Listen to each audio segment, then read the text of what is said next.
بہت مشہور بات ہے کہ ایران میں سردی کے موسم میں جب بھیڑیوں کو شکار کم ملتا ہے اور برف کی وجہ سے خوراک کی کمی پیدا ہو جاتی ہے تو بھیڑیے ایک دائرے کی شکل میں بیٹھ جاتے ہیں اور ایک دوسرے کو گھورنا شروع کر دیتے ہیں۔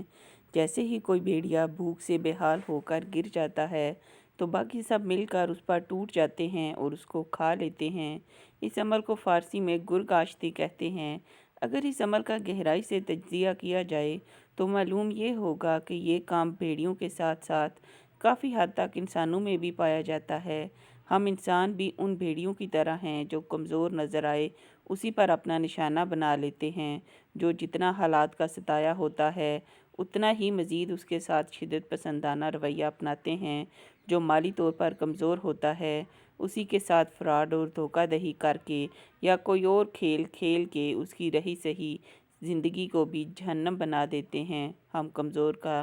سہارا بننے کی بجائے الٹا مزید اس پر ٹوٹ پڑتے ہیں، جو جتنا کمزور ہوتا ہے اتنا ہی اس کے لیے زندگی دشوار بنا دیتے ہیں۔